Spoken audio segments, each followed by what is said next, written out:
Hello and welcome. The title of the message today is Prosperity and Digestion.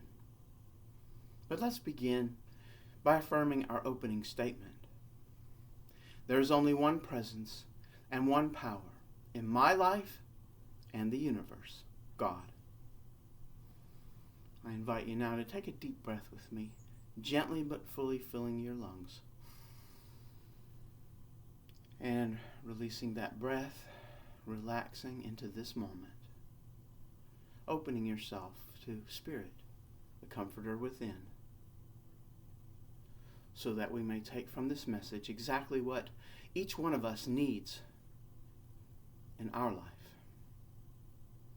And so it is. Amen. So, prosperity and digestion. It almost seems like these words don't go together. I'm going to show you how they do and how they can help us as we walk through our life. I'd like to begin by reading a passage from the Gospel according to Matthew. It's in chapter 25, and I'll be reading from the George Lamsa translation from the Aramaic language that Jesus spoke. It's from a parable that begins in chapter 25 and verse 14.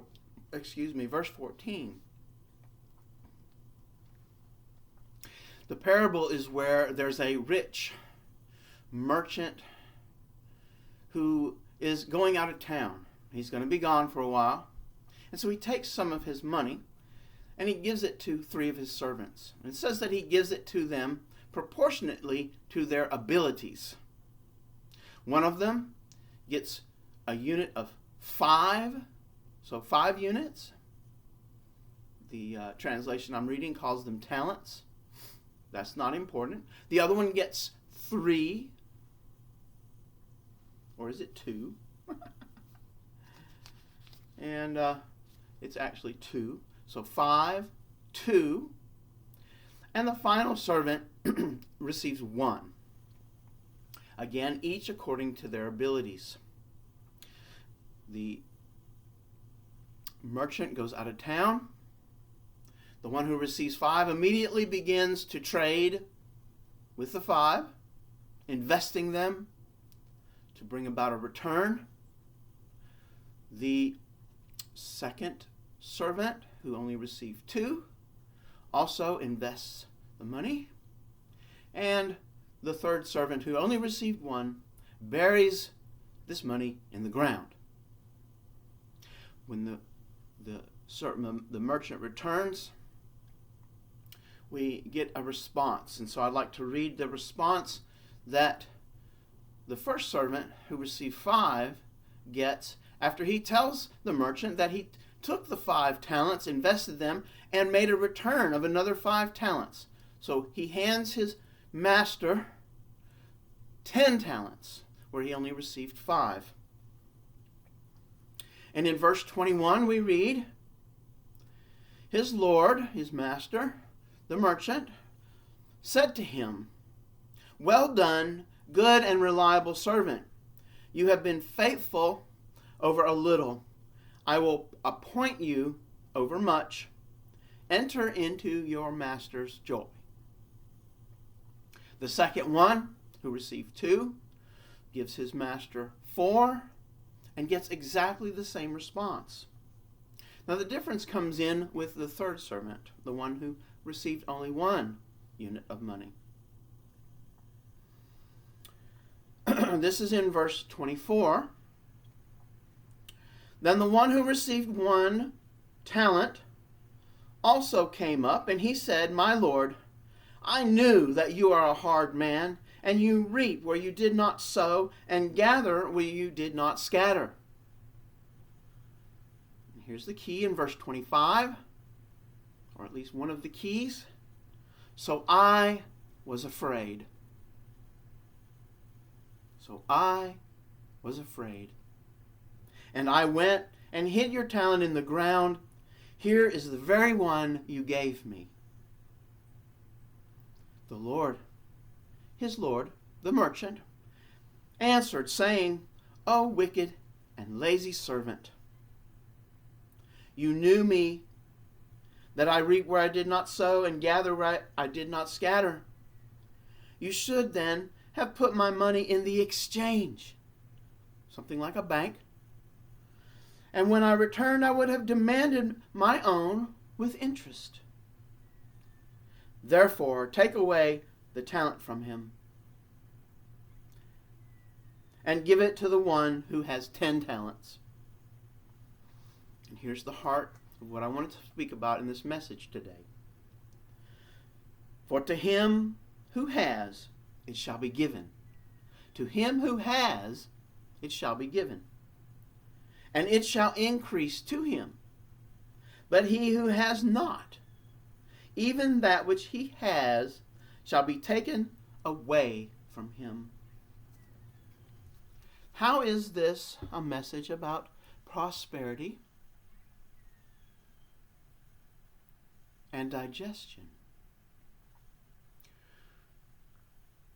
In the past, I have read this parable as being about our talents, literal talents that we have, our gifts from God that, might have a gift of music, another a gift of languages, these spiritual gifts that we can have, even a gift for building, and that we should put these to use for ministry, for spreading the message, put them to use in the proper way that God gave them to us.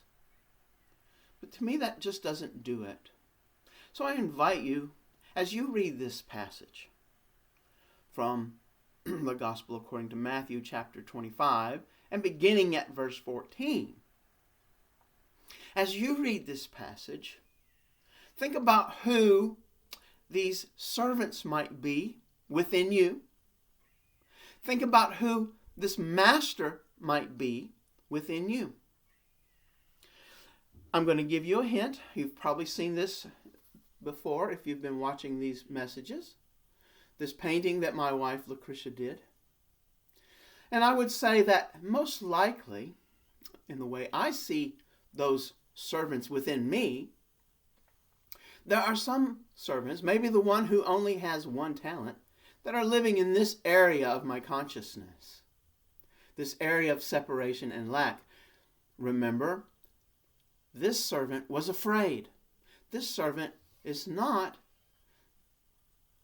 feeling connected to God, but feeling separated, and thus the source of fear. The servant who only received 2 is perhaps lying a little higher. And remember, in this painting, in this symbol, higher means deeper within. This servant has enough faith, is in control of the higher self enough to feel the faith, to feel confident in investing and making a return. The one who received 5, the very first servant, is probably lying here, closer to the master, the true self. That is God within us. You might say the comforter, spirit. This influence of spirit. So this one immediately, without hesitation, begins to invest, to put these gifts to work. That understanding that is part of this personality, this persona, part of this voice, you might say, within my consciousness, to work, to increase, going deeper, to come closer to true self.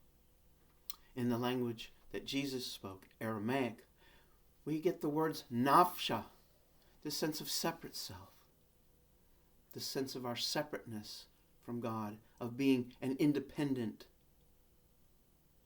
person.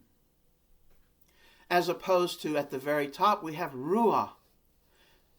The direct translation is breath. It's translated in our scriptures as spirit. This is when we have allowed our separate self to become passive and the highest part of us to be active in our life.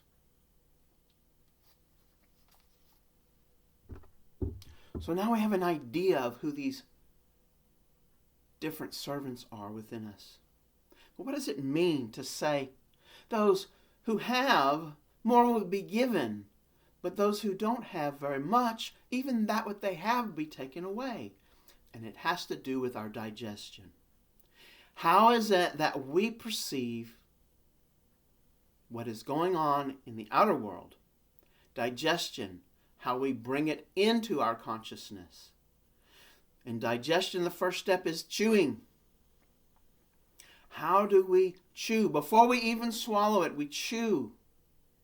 What approach, what attitude do we have in our consciousness as we take in or begin to take in, because remember, it's just in the mouth at this point, our experience of what's going on in the outer world? Are we oriented towards the outer world, taking it at face value from our noksha self, from our separate self, from false personality? Or are we able to begin to digest it, to chew it, to see it from a different point of view? Instead of a point of view of fear, we see it in faith, resting what it is that we experience in our knowledge that we are spirit, that we are children of God, that we are God expressing in this world, that we are on a spiritual path of subordinating those voices that are at the bottom in favor of our true self, allowing our true self to be the active voice in our consciousness. Think about the next time you sit down to pay your bills. Am I coming from a place of gratitude, vibrating close to high self? Or am I in a place of fear, of lack, afraid that I won't have enough, that there's not enough, that there will ever be enough? Where is my consciousness in this spectrum?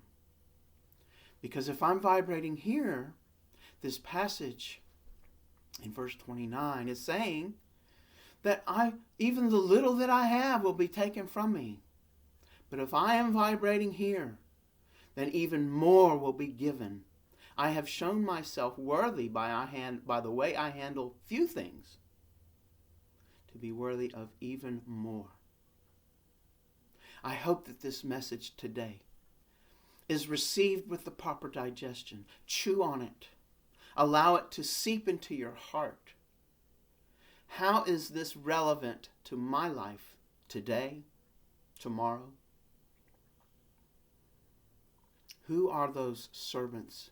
Who are those masters? What are those talents, the units of money? What are they in me? Not out there. How are they in me? How do they express as me? Let's close with our prayer for protection. The light of God surrounds us. The love of God enfolds us. The power of God protects us. The presence of God watches over us. Wherever we are, God is. Thank you for joining me.